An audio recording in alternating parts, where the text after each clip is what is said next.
जय हिंद दोस्तों, आप सभी को स्वागत है बिग जॉब प्लेटफॉर्म में। पहली बार आए हैं तो चैनल को सब्सक्राइब कीजिए, लाइक कीजिए, कमेंट कीजिए। साथ ही जो आपको बताएंगे कि ये सेंट्रल गवर्नमेंट की तरफ से ये जॉब वैकेंसी निकले हैं। जितने सारे स्टूडेंट पढ़ाई कर रहे हैं या तैयारी ले रहे हैं वो अप्लाई कर सकते हैं।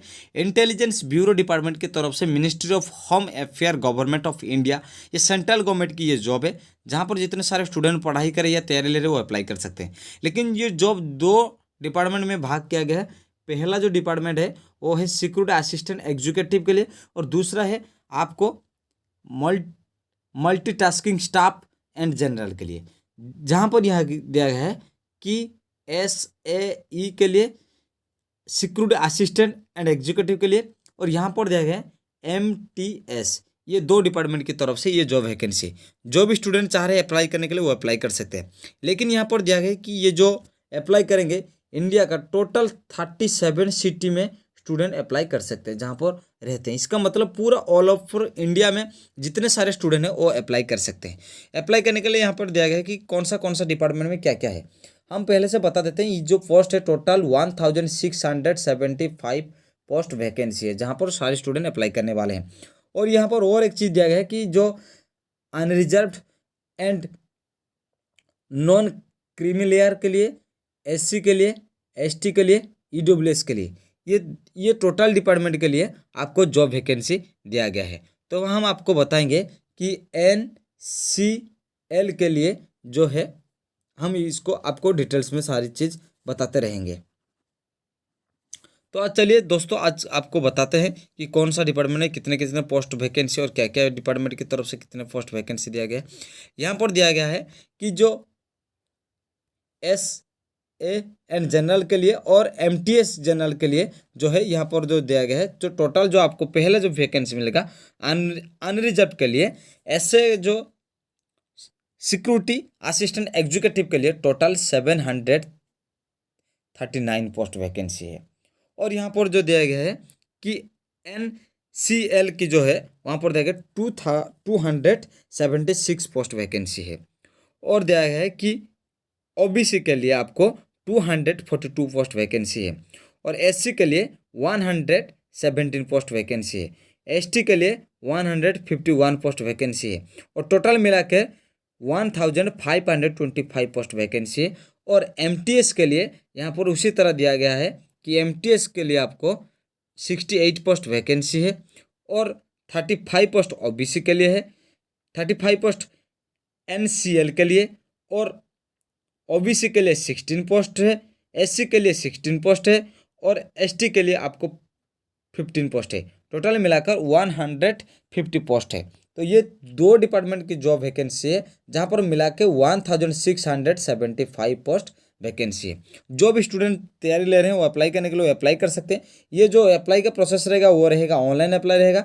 यहाँ पर दो डिपार्टमेंट की तरफ से आप अप्लाई कर सकते हैं। एक है AHA के लिए, जहाँ पर दिया गया कि www.AHA.gov.in, और एक है NCS की पोर्टल की डिपार्टमेंट की तरफ से www.ncsgov.in।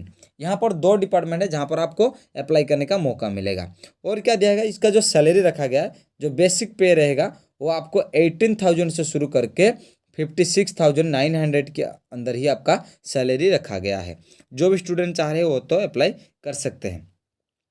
लेकिन क्वालिफिकेशन मांग रहे हैं, जो क्वालिफिकेशन के लिए आपको मैट्रिकुलेशन भी जरूरत है, जहाँ पर आपको मैट्रिकुलेशन होना आपको आवश्यकता है। और साथ ही साथ जहाँ पर आप जॉब अप्लाई करने के लिए चाहेंगे वहाँ पर आपका लोकल लैंग्वेज आना जरूरी है, जहाँ पर ये जॉब करने के लिए आपको ईजी होगा या आपको सिलेक्शन किया जाएगा।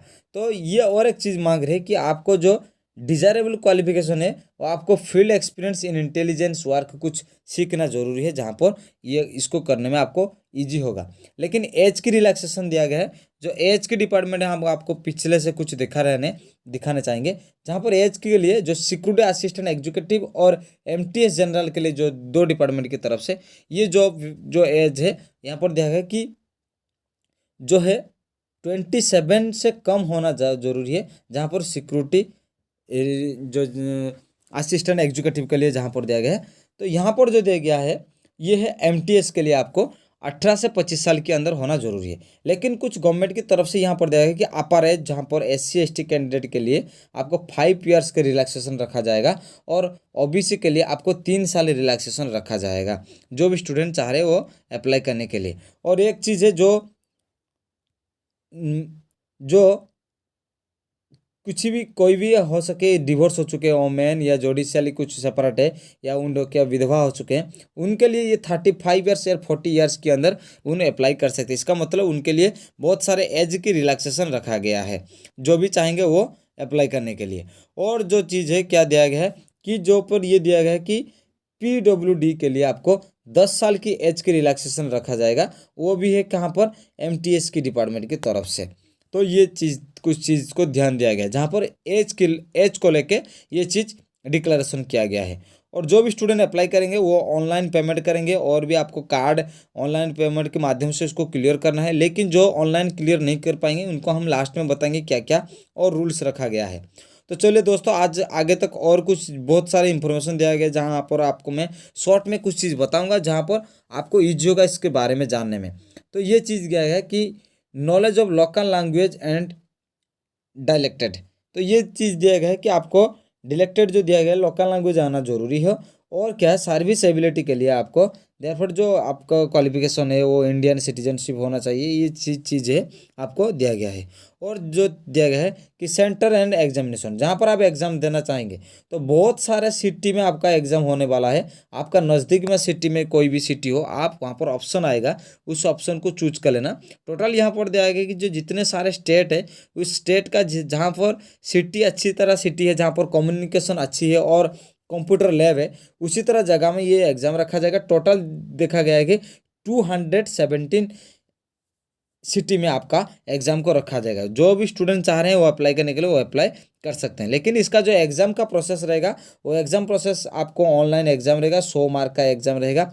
यहाँ पर आपको दिया गया है कि आपको general knowledge, quantitative aptitude, numerical, analytical and logical ability, reasoning, English language, general studies, इस तरह जिस तरह आपको एग्जाम है ये एग्ज़ाम देना पड़ेगा, जहाँ पर रिटन एग्जाम देना पड़ेगा। इसलिए एक चीज़ दिया गया कि 4 आंसर रॉन्ग होगा तो उसमें 1 मार्क आपका कटेगा। तो ये चीज़ को ध्यान दिया गया है। और साथ ही साथ आपको एग्ज़ाम देने के बाद आपको जैसे आप जॉब करने के लिए जाएंगे, आपको 4 तरह से गुजरना पड़ेगा, Tier 1, Tier 2 I and part of the Tier 2 आई और Tier 3। ये जो प्रोसेसिंग है, इस प्रोसेसिंग से आपको एग्ज़ाम देके पास करके जाना पड़ेगा, फिर जाके इस जॉब करने के लिए आपको एलिजिबल रखा जाएगा। तो यहाँ पर जाएगा कि सिलेक्शन कैंडिडेट रखा जाएगा, जैसे रिटन एग्जाम रहेगा आपका, और साथ ही साथ आपका और भी कुछ बहुत कुछ आपका एग्ज़ाम लिया जाएगा। लेकिन उसमें और कुछ दिया गया है कि आपका जो अप्लाई डेट है वो 28 जनवरी से शुरू होने वाला है और 27 फरवरी तक लास्ट डेट रहेगा। लेकिन जो भी स्टूडेंट ऑनलाइन पेमेंट नहीं कर पाए, लेकिन फॉर्म अप्लाई कर चुके हैं, ऑनलाइन क्लियर नहीं कर पाए, वो ड्राफ्ट कर सकता है। लेकिन SBI का चालान कटना पड़ेगा, जहाँ पर आपको 21 फरवरी से पहले आपको बैंक में पैसा डिपॉजिट कर देना जरूरी है। जो भी स्टूडेंट अप्लाई करने के लिए चाहेंगे तो वो अप्लाई कर सकते हैं। हम पहले से वेबसाइट बता चुके हैं और दोबारा हम इसको नहीं दोहराएंगे। लेकिन इसका जो ये प्रोसेस था, साथ ही यहाँ पर एग्जामिनेशन फ़ी भी रखा गया है जो आपको 500 रुपये का, तो आपको एग्जामिनेशन फ़ी भी देना है। तो जय हिंद।